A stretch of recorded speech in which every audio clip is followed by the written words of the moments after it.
Dans cet exercice, on a 500 fleurs. 25% de ces fleurs sont des jacinthes. Bon, 25% de 500, pour le calculer, il suffit de multiplier 0,25 par 500. Ou bien de diviser 500 par 4. Ça fait 125. Donc, on a 125 fleurs jacinthes. Bien. 30% des fleurs sont blanches. 30% des fleurs sont blanches. Donc 0,30 ou bien 0,3 fois 500. Ça fait 150. Donc 150 fleurs blanches dans le total des fleurs blanches. Il y a 250 fleurs rouges. 250 fleurs rouges, parmi lesquelles 20% sont des jacinthes. Parmi lesquelles 20% sont jacinthes. Donc je fais 0,20, ça c'est 20%, mais parmi les fleurs rouges. Donc fois 250, et non pas fois 500. C'est 20% de quoi? Des fleurs rouges. Et ça nous donne 50. 20% sont jacinthes, donc ici, parmi les fleurs rouges, 20% sont jacinthes. Après, on nous dit le quart des fleurs jaunes sont des tulipes. D'abord, il faut calculer le nombre de fleurs jaunes. Ça, c'est pas compliqué. On fait 500 moins la somme de 150 et de 250. Ça fait 100.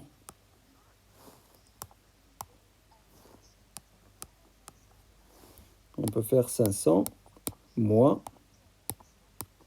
150 plus 250. Et ça fait 100.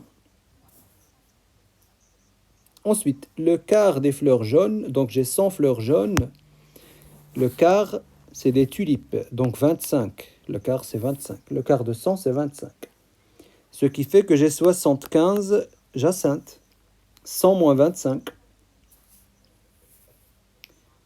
Ensuite, qu'est-ce que je peux mettre encore? J'ai ici 50, 75, pour un total de 125. Le problème, c'est que 50 plus 75, ça fait bien 125. Donc forcément, j'ai 0 jacinthe blanche. 0 jacinthe blanche, ce qui fait que j'ai 150 tulipes blanches. Parce que le total des blanches, c'est 150. Bien. Alors, ici j'ai 200. Pourquoi? Parce que le total des rouges, c'est 250. 250 moins 50, ça fait 200. Et enfin, ici j'ai 375, soit en faisant 500 moins 125, ou bien en faisant 150 plus 200 plus 25, pour calculer le total. Ensuite, donc ça c'est pour le tableau.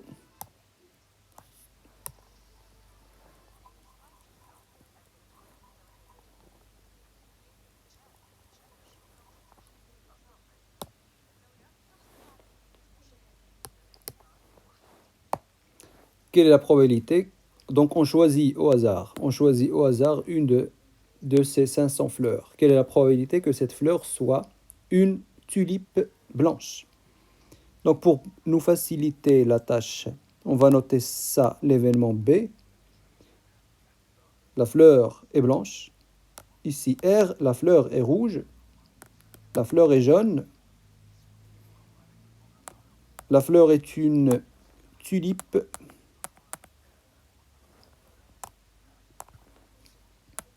La fleur est une tulipe. Et donc là, au lieu de mettre J, parce que J c'est pris par le jaune, je peux mettre T bar. Hein? T bar. Le contraire de T. Parce que j'ai soit des tulipes, soit des jacinthes. Puisque l'événement T, c'est la fleur est une tulipe, le contraire, c'est la fleur est une jacinthe. Donc T-bar, c'est jacinthe. Bien. Quelle est la probabilité que la fleur soit une tulipe blanche? Donc je suis en train de calculer la probabilité qu'elle soit une tulipe, mais qu'elle soit aussi blanche. À la fois tulipe et blanche, donc c'est une intersection.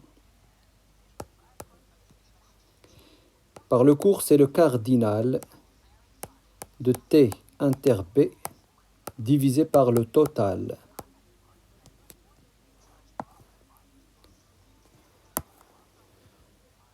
Égal. Alors, T inter B. T inter B, combien de tulipes blanches? J'ai 150.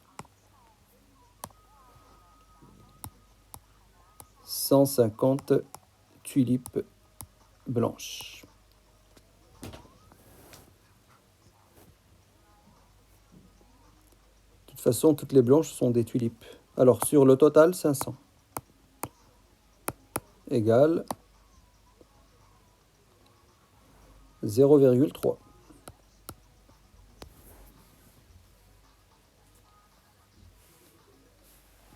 Ensuite, quelle est la probabilité que la fleur soit blanche?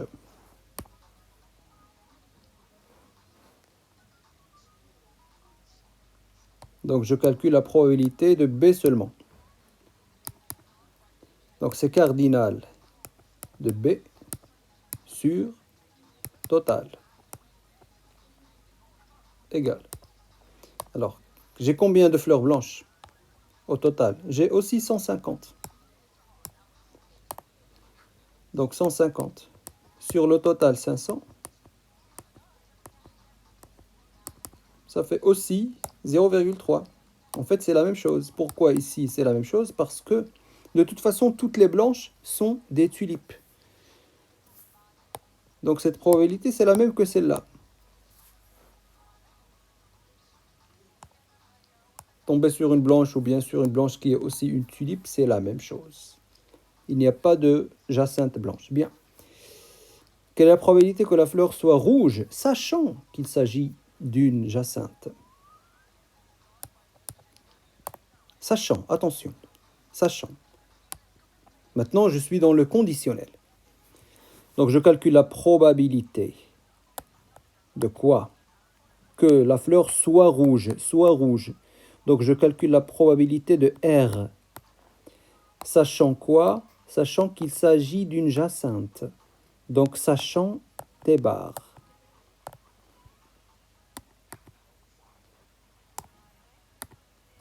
Donc, par le cours, c'est cardinal de T bar inter R divisé par cardinal de T bar.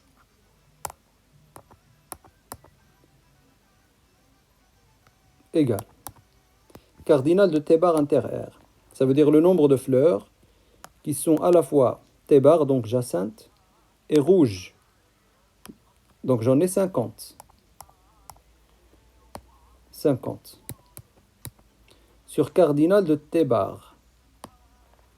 Cardinal de T bar, ça veut dire le total de T bar, le total des jacinthes.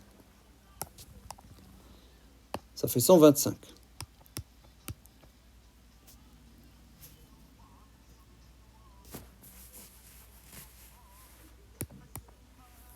Et ça nous donne 0,4.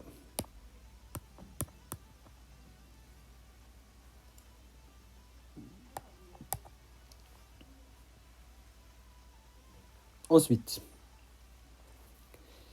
quelle est la probabilité que la fleur soit une tulipe, sachant qu'elle est rouge? La probabilité qu'elle soit une tulipe, donc P de T, hein? P de T, sachant qu'elle est rouge. Sachant R. C'est comme si je choisissais seulement parmi les fleurs rouges. J'ai combien de chances de tomber sur une tulipe? Bien. Alors, cardinal, par le cours de R inter T ou de T inter R, c'est la même chose. Sur cardinal de R. Alors, R inter T. R, c'est rouge. T, c'est tulipe. R inter T, c'est à la fois rouge et tulipe, donc 200.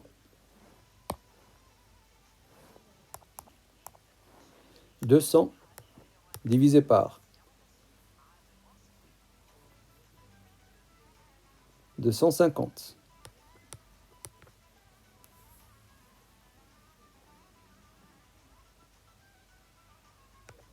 égale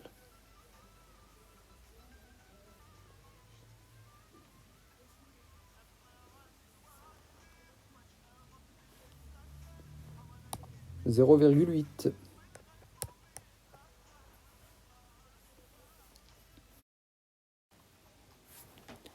Dans cet exercice, j'ai une courbe d'une fonction qui représente la trajectoire d'un ballon de basket. Au départ, la position initiale est au point 0,2, J, au point J 0,2, et le panier se trouve au point P5, 3. Ça veut dire d'abscisse 5, d'ordonnée 3. De hauteur 3 mètres et de distance par rapport au joueur de 5 mètres. Bien. En exploitant la figure, répondre aux questions suivantes. À quelle hauteur est le ballon lorsque x égale à 0,5 m? Alors x égale 0,5 m, donc il faut aller chercher sur l'axe des abscisses. Et après, essayez de trouver à peu près f de 0,5. f de 0,5, vous voyez que c'est à peu près 3. Graphiquement, c'est 3.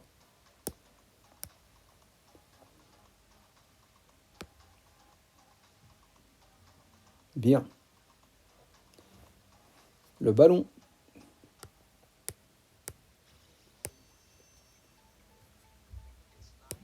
est à une hauteur d'environ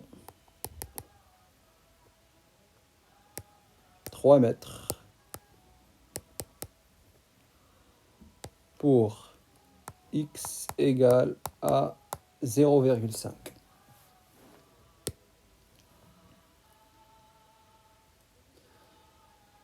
Le ballon atteint-il la hauteur de 5,5 mètres? Toujours graphiquement, le 5,5 mètres, alors c'est une hauteur.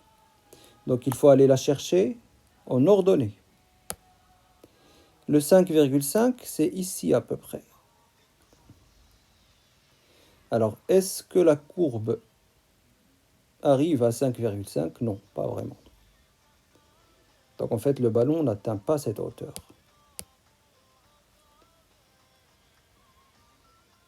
Non. Il semble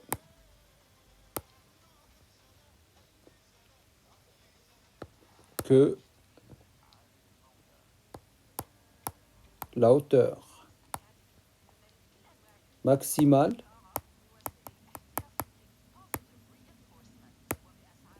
est d'environ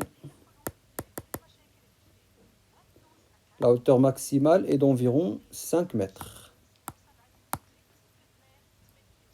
Ça n'atteint pas 5,5. Ensuite, calculer f'. Alors, f de x, c'est cette fonction. f' de x maintenant. f' de x, la dérivée de f. Alors, par le cours, j'ai une somme de 3 termes. D'accord? La dérivée d'une somme, c'est la somme des dérivées. Donc, je dois dériver ça, je dois dériver ça, et je dois dériver ça.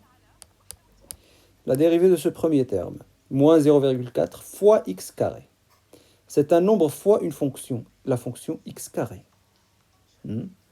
par le cours, je garde le nombre qui est multiplié par la fonction et je le multiplie par la dérivée de cette fonction x carré. Par le cours, c'est 2x. La dérivée de x carré, c'est 2x. Voilà la dérivée du premier terme. Maintenant, je dérive ça. Pareil, plus.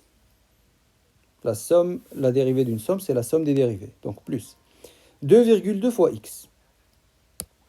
Donc le 2,2, je le garde. C'est un coefficient multiplicatif.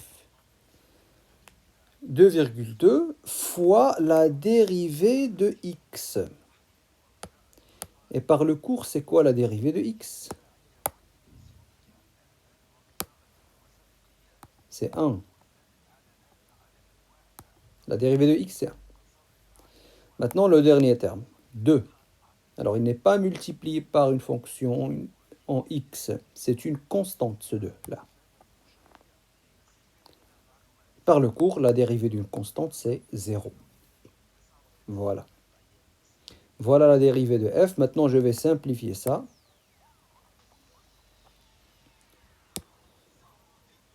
F' de x égale moins 0,4 fois 2x. Je peux écrire moins 0,8x. Je peux multiplier le moins 0,4 par 2. Et ensuite, je multiplie par x. Plus 2,2 fois 1, ça fait 2,2. Et le plus 0, c'est bon, j'oublie. Voilà f'. La dérivée de f, c'est moins 0,8x plus 2,2. Après, on nous demande d'étudier le signe. Étudier le signe de f' et en déduire le tableau de variation de f sur l'intervalle 0,6.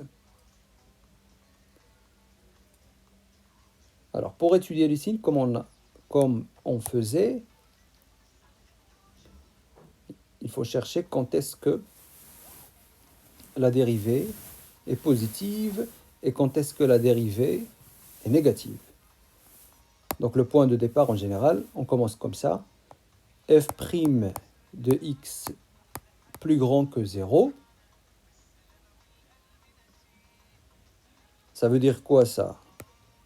Ça veut dire que moins 0,8x plus 0,2 plus 2,2 plus grand que 0. J'ai juste remplacé f' de x par son expression. Ça équivaut à quoi? Le but, c'est d'isoler x. D'accord? Donc, ce que je peux faire ici, c'est comme lorsque je suis en train de résoudre une équation. Là, c'est une inéquation. Donc, je fais passer le 2,2 de l'autre côté.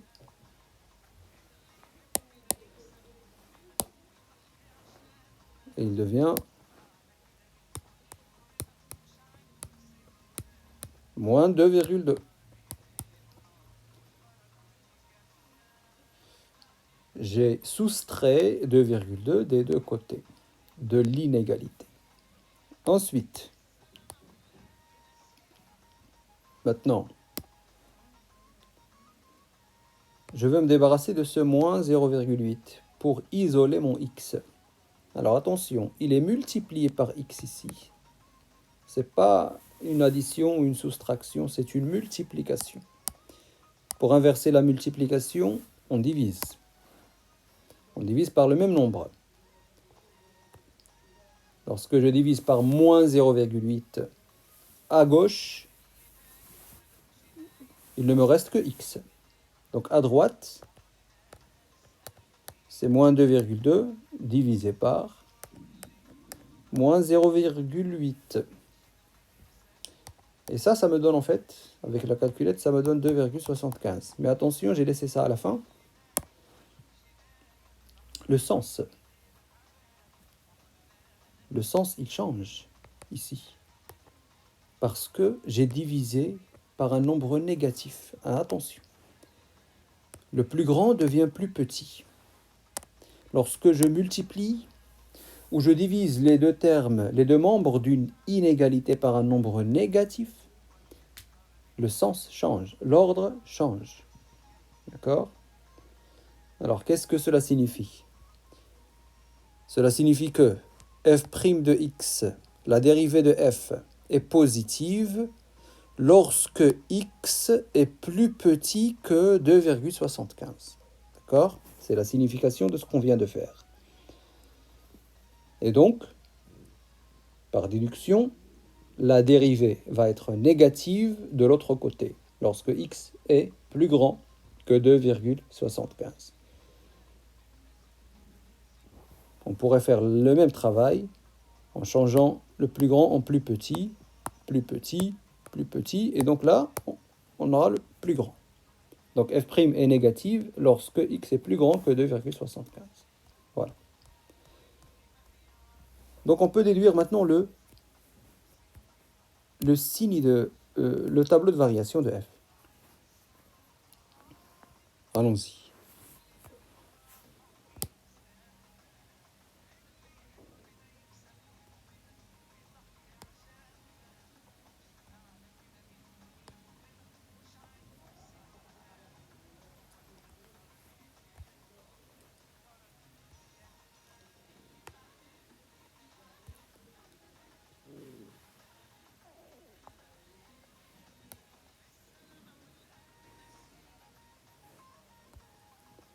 Bien, ici je vais mettre mes x.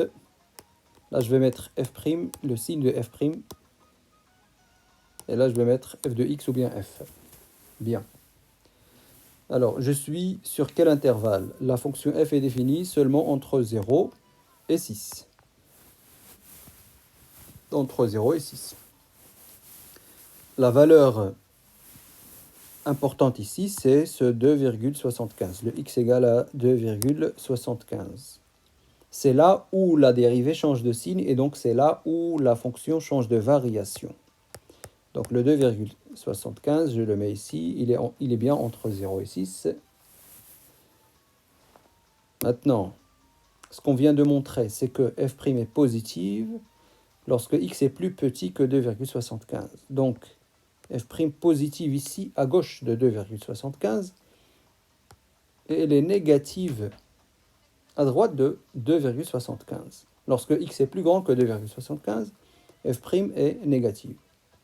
Et en fait, lorsque x égale à 2,75, f' est nul. Si x égale à 2,75, f' de x égale à 0. On peut le voir ici. Si je remplace tout ça par 0, par égal, pardon, égal ici, égal ici,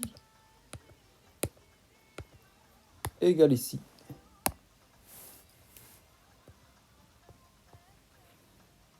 Donc f' est égal à 0 lorsque x est égal à 2,75. Ou bien on peut remplacer tout simplement x par 2,75 dans l'expression de f' pour nous convaincre que f' de 2,75 c'est 0. Bon, allons-y, continuons. F' positive, ça signifie que f est croissante.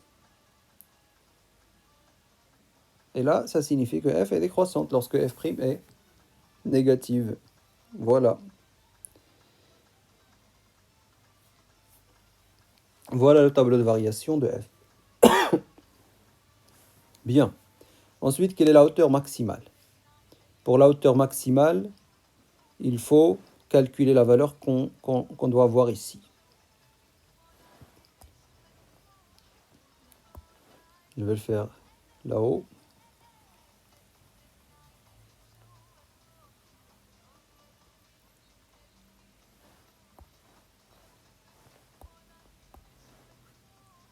Là, c'était 2,2.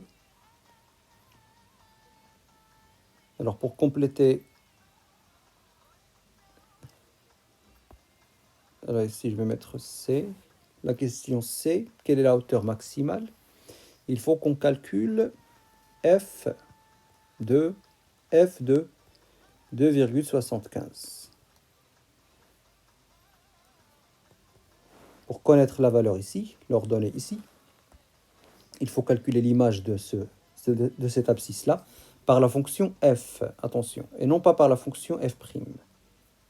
Je suis dans la ligne de f. Donc je dois calculer f de 2,75. Si je voulais calculer la valeur ici, là,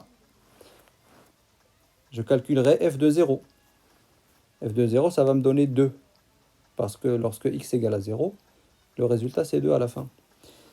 Si je voulais le résultat ici, je dois calculer f de 6. Mais je n'ai pas besoin de tout ça. J'ai besoin seulement de f de 2,75 parce qu'on nous demande la hauteur maximale. La hauteur maximale, on voit bien par les variations que la courbe, elle monte et après elle descend. Et la valeur maximale, elle est atteinte lorsque x est égal à 2,75. Alors f de 2,75, je dois prendre l'expression de f et pas de f', donc moins 0,4 fois x au carré, donc 2,75 au carré, plus 2,2 fois x, donc fois 2,75, plus 2. Donc à chaque fois, j'ai remplacé x par 2,75. Et le calcul me donne 5,025. Donc je peux répondre la hauteur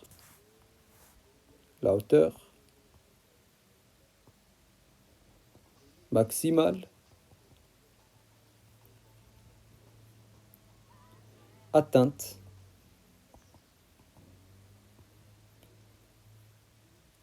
est de 5,025 mètres. Voilà.